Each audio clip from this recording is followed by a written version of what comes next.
Hello guys, आप सभी का स्वागत है हमारी इस वीडियो में। तो इस पे पहला पार्ट हमने वीडियो में डाल रखा है, आप पहले पहला पार्ट जाके देख सकते हैं। उसके बाद आप सेकंड पार्ट पर आएँ। तो चलिए हम स्टार्ट करते हैं। हमारा चैप्टर है हिंदी भाषा के मुख्य तथ्य, जिसका सेकंड पार्ट हम स्टार्ट करने जा रहे हैं। तो चलिए, स्वतंत्रता के बाद हिंदी का राजभाषा के रूप में विकास। स्वतंत्रता के बाद हिंदी का राजभाषा के रूप में विकास कैसे हुआ? हिंदी जो अपनी राष्ट्रभाषा है, उसका राजभाषा के रूप में विकास कैसे हुआ, यानी ऑफिशियली लैंग्वेज में विकास कैसे हुआ? तो गाइस देखिए, राजभाषा का शाब्दिक अर्थ है राजकाज की भाषा। राजभाषा यानी जो राजकाज, अपने कितने भी काम होते हैं वो मोस्टली हिंदी में ही होते हैं। खेती से जुड़ा काम होता है या किसी भी डॉक्यूमेंट से जुड़ा काम होता है, मोस्टली जो होते हैं वो हिंदी में ही होते हैं। जो भाषा देश के राजकीय कार्यों के लिए प्रयुक्त होती है, जो भाषा हिंदी भाषा यानी हमारी हिंदी भाषा देश के राजकीय कार्यों, जो राज्य के जितने भी कार्य होते हैं उन सभी के लिए प्रयुक्त है। सो गाइस आगे देखते हैं। स्वशासन आने के पश्चात राजभाषा की आवश्यकता होती है। जब कोई भी देश आज़ाद होता है उसके बाद अपना शासन आता है तो उसमें राजभाषा की आवश्यकता होती है, क्योंकि जब दूसरे लोग राज्य करके जाते हैं तो वो नई नई भाषाएं चला के जाते हैं। उसके बाद अपनी कोई एक भाषा बनानी होती है जिसमें अपने सारे कार्य हो सकें, जनता उस भाषा को समझ सके। हिंदी को 14 सितंबर 1949 ईस्वी या ईयर को संवैधानिक रूप से राजभाषा घोषित किया गया। हिंदी जो लैंग्वेज है उसे 14 सितंबर 1949 में अपनी संवैधानिक ऑफिशियल लैंग्वेज के रूप में अनाउंस किया गया। इसीलिए हिंदी दिवस जो है वो 14 सितंबर को मनाया जाता है। हिंदी दिवस कब मनाया जाता है? 14 सितंबर को। तो गाइस आगे देखते हैं। हिंदी की उपभाषाएं व बोलियां। हिंदी की उपभाषाएं व बोलियां क्या हैं? हिंदी भाषी क्षेत्र। पहले तो जिन क्षेत्रों में हिंदी बोली जाती है हम उन क्षेत्रों को देखेंगे। पश्चिम में अम्बाला जो कि हरियाणा में पड़ता है। पश्चिम में अम्बाला से लेकर पूर्व में पूर्णिया जो बिहार में पड़ता है। सो अम्बाला से लेकर पूर्णिया तक बोली जाती है। वह उत्तर में बद्रीनाथ केदारनाथ जो उत्तराखंड के अंदर पड़ते हैं से लेकर दक्षिण में खंडवा यानी मध्य प्रदेश, जो मध्य प्रदेश में पड़ता है वहाँ तक बोली जाती है। उत्तर में बद्रीनाथ केदारनाथ से लेकर खंडवा जिले तक बोली जाती है। अब गाइस देखते हैं इस क्षेत्र के अंतर्गत कितने राज्य आते हैं। तो इस क्षेत्र के अंतर्गत 9 राज्य आते हैं। जो हिंदी भाषी क्षेत्र है उसमें 9 राज्य आते हैं। सो गाइस आगे देखते हैं।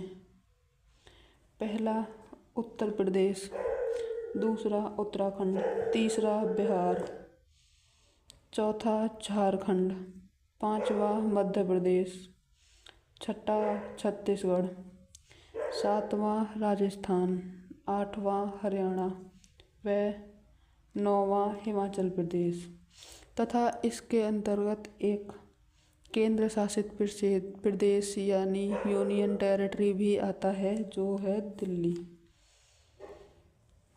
सो गाइस, ये थे हमारे हिंदी भाषा बोले जाने वाले क्षेत्र। मोस्टली इससे ज़्यादा भी हिंदी भाषा बोली जाती है व समझी जाती है, लेकिन सबसे ज़्यादा जो बोली जाने वाली भाषा है हिंदी, वो इन क्षेत्रों में, इन राज्यों में सबसे ज़्यादा बोली जाती है। तो गाइस आगे देखते हैं।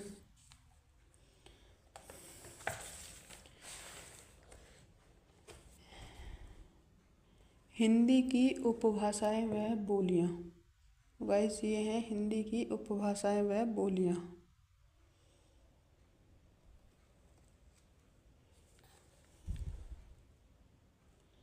आगे देखते हैं गाइस।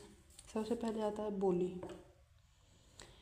एक छोटे क्षेत्र में बोली जाने वाली भाषा बोली कहलाती है। एक छोटे क्षेत्र में, जैसे कि एक ज़िले में, 2 ज़िले में या 3 से 4 ज़िले में, ऐसे जो छोटी भाषा बोली जाती है उसे हम बोली कहते हैं। बोली में साहित्य रचना नहीं होती, उसमें कोई साहित्य रचना नहीं हो सकती, क्योंकि वो एक ज़िले, 2 ज़िले, 3 ज़िले या कुछ एक लिमिटेड एरिया होता है जिसके अंदर वह बोली जाती है। उस बोली को और कुछ आगे चल के क्षेत्र में जाते हैं तो उसमें समझना मुश्किल रहता है, तो उसमें कोई साहित्य रचना नहीं हो सकती है। उसके बाद आते हैं उपभाषा। अगर किसी बोली में साहित्य रचना होने लगती है और क्षेत्र का विस्तार हो जाता है तो वह बोली ना रहकर उपभाषा बन जाती है। अगर किसी बोली में कोई बोली अधिक मशहूर है और उसमें साहित्य रचना होने लग जाती है और उसका क्षेत्र यानी बोली के क्षेत्र से बढ़कर बड़ा हो जाता है जिसका क्षेत्र, तो वो उपभाषा में आ जाती है। जो बोली से बढ़कर होती है वो उपभाषा के अंदर आ जाती है, जिसका क्षेत्र थोड़ा होता है। इतने से बोली का क्षेत्र इतना होता है और उसका क्षेत्र इतने से बढ़कर इतना हो जाता है, तो वह उपभाषा के अंदर आ जाती है। गाइस इससे आगे देखते हैं भाषा। साहित्यकार जब उस उपभाषा को अपने साहित्य के द्वारा परिनिष्ठित सर्वमान्य रूप प्रदान कर देते हैं तथा उसका और क्षेत्र विस्तार हो जाता है तो वह भाषा कहलाने लगती है। गाइस साहित्यकार जब किसी भाषा या उस उपभाषा को, जो ऊपर बताई है उपभाषा, उस उपभाषा को अपने साहित्य के द्वारा अपना कोई भी साहित्य लिखकर उसे मशहूर कर देते हैं, लोगों में मान्य कर देते हैं, जिसे लोग मानते हैं, और उसका जब लोग उसे मानते हैं तो उसका क्षेत्र भी बड़ा हो जाता है। जब लोग किसी भाषा को मानते हैं तो उसका क्षेत्र बढ़ना जाहिर है, तो उसे वह भाषा कहलाने लगती है। तो गाइस आगे देखते हैं।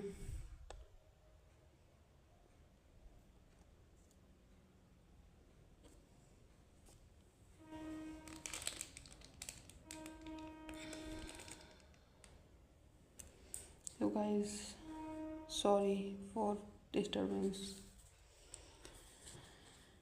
अब इससे आगे देखते हैं। एक भाषा के अंतर्गत कई उपभाषाएं होती हैं।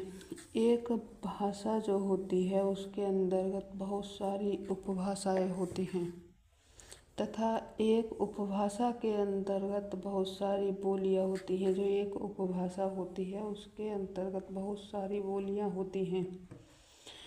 बोली का क्षेत्र बढ़कर उपभाषा बनता है, उपभाषा का क्षेत्र बढ़कर भाषा बनता है। तो वैसे ही एक भाषा के अंतर्गत कई उपभाषाएं होती हैं और एक उपभाषा के अंतर्गत कई बोलियां होती हैं। तो आगे देखते हैं विभाषा।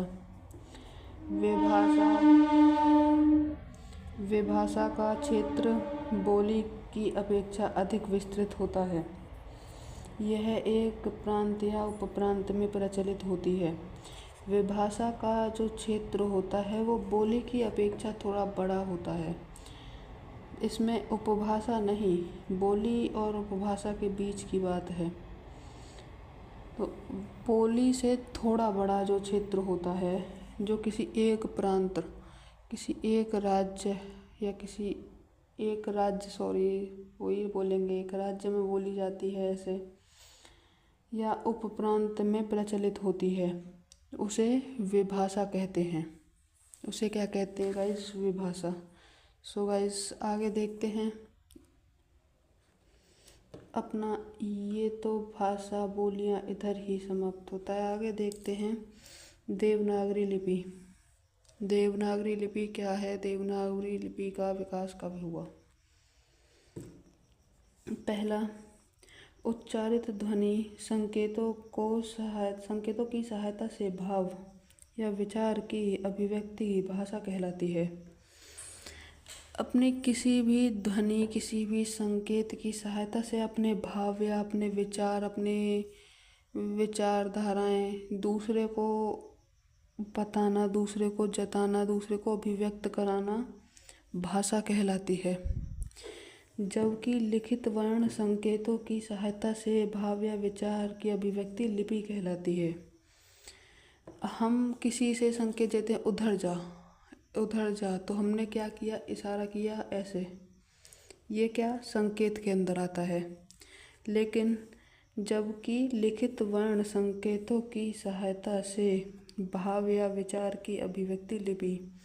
अब आप लोगों को समझाना, तो ये एक लिखा हुआ डॉक्यूमेंट है, लिखी हुई कोई भाषा है, उसके द्वारा आप लोगों को समझाया जा रहा है।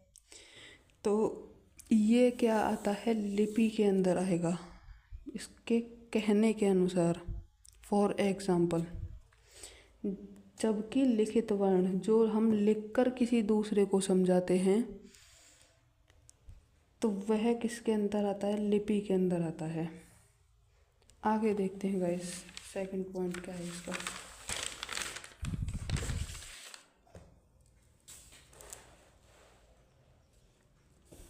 तो गाइस ये भारत की सभी लिपियां ब्राह्मी लिपि से ही निकली हैं। जो ब्रह्मा जी की लिपि, जो ब्राह्मी लिपि थी, उससे ही सारी लिपियां निकली हुई हैं। यह लिपि ब्रह्मा के मुख से निसृत मानी जाती है। जो ब्रह्मा जी के मुख से निकली हुई लिपि है देवनागरी लिपि, वह ब्रह्मा जी के मुख से निकली हुई मानी जाती है। ब्राह्मी लिपि का प्रयोग वैदिक आर्यों ने शुरू किया। जो वैदिक आर्य थे, जिन्होंने वेद पुराण वगैरह ये सब लिखना शुरू किया, उन्होंने ब्राह्मी लिपि यानी देवनागरी लिपि का उपयोग शुरू किया। ब्राह्मी लिपि का प्राचीनतम नमूना 5वीं सदी BC का है, जो कि बौद्धिक कालीन है। बौद्ध काल, पहला नमूना इनका बौद्ध काल से स्टार्ट हुआ। देवनागरी लिपि को लोकनागरी या हिंदी लिपि भी कहा जाता है। तो गाइस देवनागरी लिपि को लोकनागरी या हिंदी लिपि में भी पुकारा जाता है, बोला जाता है। तो गाइस आगे देखते हैं विश्व हिंदी सम्मेलन जो कब हुए, ये सब हम आगे देखेंगे। विश्व हिंदी सम्मेलन, इनका उद्देश्य क्या था? UNO की भाषाओं में हिंदी को स्थान दिलाना व हिंदी का प्रचार प्रसार करना, जिसके अंदर सभी देशों की भाषाएं आती हैं, उसमें हिंदी को भी उसका स्थान दिलाना व हिंदी का प्रचार व प्रसार और भी देशों में करना। सो गाइस ये कुछ सम्मेलन हैं जो हुए हैं हिंदी भाषा को उसका स्थान दिलाने के लिए। सो इन्हें हम देखते हैं। पहला सम्मेलन जो है वो जनवरी में 10 जनवरी से 14 जनवरी तक हुआ 1975 में, जो नागपुर इंडिया में हुआ। दूसरा सम्मेलन 28 से 30 अगस्त को हुआ, जो 1976 में पोर्ट लुइस मॉरिशस में हुआ। तीसरा सम्मेलन 28 से 30 अक्टूबर को हुआ 1983 में, जो न्यू दिल्ली इंडिया के अंदर हुआ। चौथा सम्मेलन 2 से 4 दिसंबर 1993 में पोर्ट लुइस मॉरिशस में हुआ। 5वां सम्मेलन 4 से 8 अप्रैल के बीच 1996 में पोर्ट ऑफ स्पेन में हुआ। 6वां सम्मेलन 14 से 18 सितंबर 1999 में लंदन ब्रिटेन में हुआ। 7वां सम्मेलन 5 से 9 जून के बीच 2003 में पैरामोरिम्बो सुरिनामी में हुआ। 8वां सम्मेलन 13 से 15 जुलाई को 2007 में न्यूयॉर्क अमेरिका में हुआ। 9वां सम्मेलन 22 से 24 सितंबर के बीच सन 2012 में जोहान्सबर्ग साउथ अफ्रीका में हुआ। 10वां सम्मेलन 10 से 12 सितंबर के बीच सन 2015 में भोपाल इंडिया में हुआ। 11वां सम्मेलन 18 से 20 अगस्त 2018 में पोर्ट लुइस मॉरिशस के अंतर्गत हुआ। उससे आगे जो भी सम्मेलन होगा अब वो इससे आगे ऐड किया जाएगा। सो गाइस, ये चैप्टर हमारा इधर ही ख़त्म होता है। इससे आगे हम और अपना सिलेबस के अकॉर्डिंग दूसरा चैप्टर स्टार्ट करेंगे। So guys, thank you. Video को लाइक करें, चैनल को सब्सक्राइब करें और कमेंट करके बताएं कि आगे वीडियो किस टॉपिक के ऊपर बनाना है। Guys, thank you.